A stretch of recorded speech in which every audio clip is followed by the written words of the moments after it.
زمانہ قدیم میں ایسی بہت سی قومیں گزری ہیں جو ظلم و جابریت میں اپنی مثال آپ تھی، اور ان کی طاقت اور دہشت کی بنا پر ہر طرف ان کا ہی سکہ چلتا تھا۔ ایسی ہی ایک قوم یاجوج اور ماجوج کی بھی تھی۔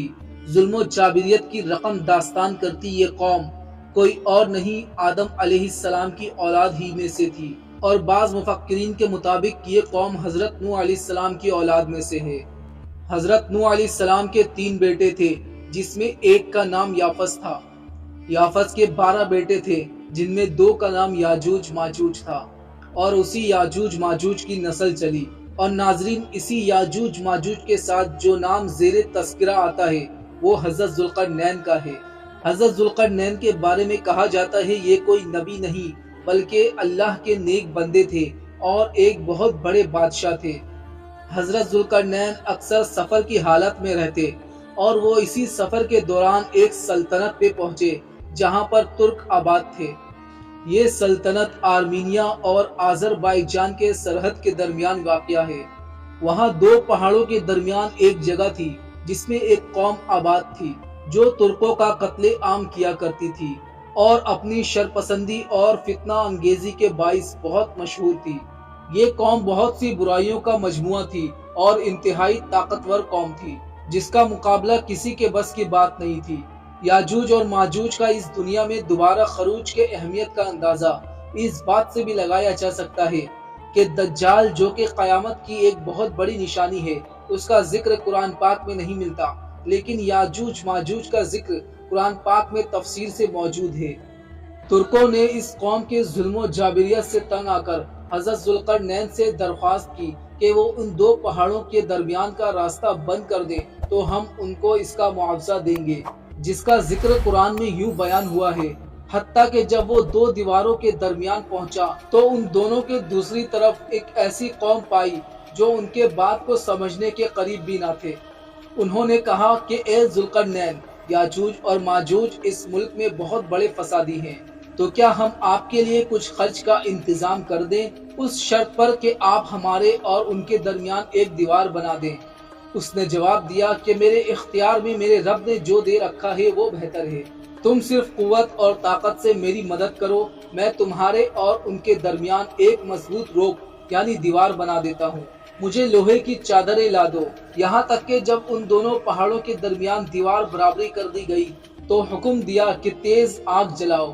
جب لوہے کی چادریں آگ ہو گئی تو فرمایا پگھلا ہوا تانبا لاؤ تاکہ میں وہ اس کے اوپر ڈال دوں، تو ان میں نہ اس دیوار پر چڑھنے کی طاقت تھی اور نہ وہ اس پہ کوئی سوراخ کر سکتے تھے۔ ذوالقرنین کہنے لگے کہ یہ میرے رب کی مہربانی ہے، ہاں جب میرے رب کا وعدہ آئے گا تو وہ اسے زمین بوس کر دے گا، بے شک میرے رب کا وعدہ سچا اور حق ہے۔ اس طرح حضرت ذوالقرنین نے اس راستے کو ہمیشہ کے لیے بند کر دیا، اور یوں یہ قوم اس دنیا سے ہمیشہ ہمیشہ کے لیے الگ ہو گئی، اور اب ان کا الگ معاشی نظام اور زندگی ہے۔ اس کے ساتھ ساتھ وہ اس دیوار کو مسلسل توڑنے کی کوشش کرتے رہتے ہیں۔ وہ روز اس دیوار کو توڑنے کے لیے آتے ہیں اور اس میں سوراخ کرنے لگتے ہیں، لیکن جب شام ہوتی ہے اور تھوڑا سا ہی باقی رہ جاتا ہے تو ان کا سردار انہیں واپس جانے کا حکم دیتا ہے اور کہتا ہے کہ باقی کل آ کر کریں گے، لیکن اگلے صبح وہ دیوار واپس ٹھیک ہو جاتی ہے اور قیامت تک ان کی یہ کوشش جاری رہے گی۔ ناظرین، جب ان کے خروج کا وقت آئے گا تو ایک لفظ ہے جو ان کے زبان پر خود بخود جاری ہو جائے گا، جس کی توفیق اللہ نے ابھی ان سے چھین رکھی ہے، اور وہ لفظ ہے انشاءاللہ۔ جب وہ اس لفظ کو ادا کریں گے تو وہ دیوار توڑنے پر کامیاب ہو جائیں گے۔ جب یہ قوم آزاد ہو جائے گی تو یہ تباہی مچاتے ہوئے نکل پڑے گی، اور ان کا پہلا گروہ بحر طبریہ تک پہنچے گا اور اس جھیل کا سارا پانی پی جائے گا، جو کہ فلسطین کے شمال میں ہے اور فلسطین کی سب سے بڑی جھیل کہلاتی ہے۔ پھر جب پیچھے آنے والا گروہ پہنچے گا تو وہ یہ دیکھ کر حیران ہو جائے گا کہ یہاں کبھی پانی ہوا کرتا تھا۔ پھر یہ ہر قوم ہر طرف فساد برپا کر دے گی، اور ایک وقت آئے گا جب ساری زمین پر ان کا قبضہ ہو جائے گا، اور یہ قوم جب یروشلم کی پہاڑی پر پہنچے گی پھر کہے گی کہ تمام زمین پر ہمارا قبضہ ہے، اور آسمان کی طرف تیر برسائے گی تو وہ تیر خون میں لت پت واپس نیچے آئے گا۔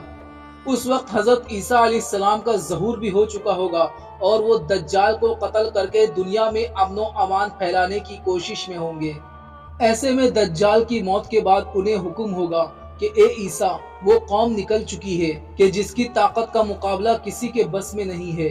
آپ یا تو کوہ طور کی طرف نکل جائیں یا قلعہ بند ہو جائیں۔ اور پھر حضرت عیسیٰ علیہ السلام اپنے بے بس ساتھیوں سمیت یاجوج ماجوج کے یلغار کا شکار ہو جائے گی اور اس طاقتور قوم کو شکست دینے میں ناکام ہوگی۔ لوگ قطار در قطار اس قوم کے ساتھ شامل ہوتے چلے جائیں گے اور پھر 1000 میں سے 900 لوگ یاجوج ماجوج بن جائیں گے۔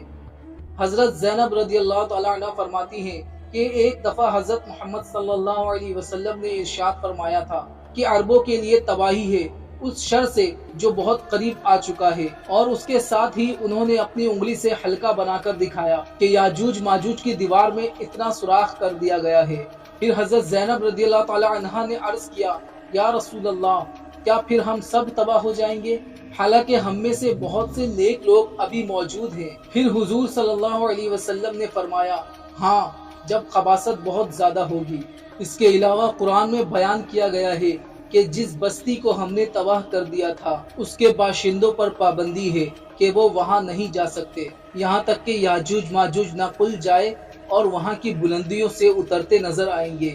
یہاں جس بستی کے بارے میں بتایا گیا ہے وہ یروشلم ہے، جو صدیوں پہلے تباہ ہو گئی تھی، لیکن آج اسی جگہ اسرائیل کی بستیاں آباد ہو چکی ہیں، جو کہ نہایت حیرانی کا باعث ہے، کیونکہ قرآن کے مطابق ایسا اسی صورت ممکن تھا کہ جب وہاں یاجوج ماجوج نہ ہو۔ لیکن ہم یہ نہیں کہہ سکتے کہ یاجوج ماجوج کا خروج ہو چکا ہے، کیونکہ احادیث کے مطابق یاجوج ماجوج کا ظہور دجال کے قتل ہونے کے بعد ہوگا۔ لیکن سوال یہ پیدا ہوتا ہے کہ اس قوم کا خاتمہ کیسے ہوگا؟ جب حضرت عیسیٰ علیہ السلام اور ان کے ساتھی اس قوم کو شکست دینے میں ناکام ہو جائیں گے اور کوہ طور میں وہ اس حالت میں ہوں گے کہ ان کے پاس راشن اور کھانے پینے کا سامان ختم ہو چکا ہوگا، اور وہ اللہ سے مدد کی درخواست کریں گے کہ ہمیں اس قوم کے شر سے بچا۔ پھر ان کی دعا قبول ہوگی اور اللہ تعالیٰ اس قوم کے گردنوں پر ایک ایسا کیڑا نمودار کر دے گا جو عموماً بکریوں اور اونٹوں کے گردنوں پر ہوتا ہے، اور وہ کیڑا ان کو ہلاک کر دے گا، اور یہ عالم ہوگا کہ زمین پر ہر طرف ان کی لاشیں پڑی ہوں گی۔ پھر اللہ تعالیٰ خاص قسم کے پرندوں کو بھیجے گا جن کی گردنیں اونٹوں کی مانند ہوگی، اور پھر وہ ان لاشوں کو اٹھا کر اس جگہ پر لے جائے گی جہاں اللہ کا حکم ہوگا۔ پھر اللہ کی طرف سے تیز بارش ہوگی جو ساری زمین کو صاف کر دے گی۔ اس کے بعد یہ عالم ہوگا کہ زمین میں ہر طرف ہریالی لوٹ آئے گی۔ پھل اس قدر ہوں گے کہ ایک انار بہت سے لوگوں کے لیے کافی ہوگا، مویشیوں کا دودھ پوری بستی کے لیے کافی ہوگا۔ یاجوج ماجوج کے موت کے ساتھ امن لوٹ آئے گا اور جنگ ہر طرح سے ختم ہو جائے گی۔ اس کے بعد 7 سال تک یہ امن قائم رہے گا۔ پھر اس کے بعد قیامت قائم ہونے میں کوئی شک و شبہ نہیں رہے گا۔ اس وقت توبہ کے تمام دروازے بند ہو چکے ہوں گے اور کسی کی توبہ قبول نہیں کی جائے گی۔ زمین میں قتل و غارت گری کرنے والے اور فساد پھیلانے والوں کا انجام ہلاکت ہے۔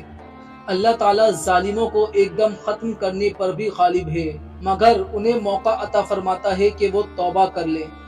اللہ تعالیٰ سے دعا ہے کہ اللہ تعالیٰ ہمیں اس بری قوم سے بچائے اور ہمارے ایمان کو سلامت رکھے، آمین۔ دوستو، ویڈیو کے بارے میں آپ کی کیا رائے ہے کمنٹس میں ضرور بتائیں۔ ویڈیو اچھی لگی تو ویڈیو کو لائک کر دیں اور چینل کو سبسکرائب کر دیں۔ ملتے ہیں اگلی ویڈیو میں، تب تک کے لیے اللہ حافظ۔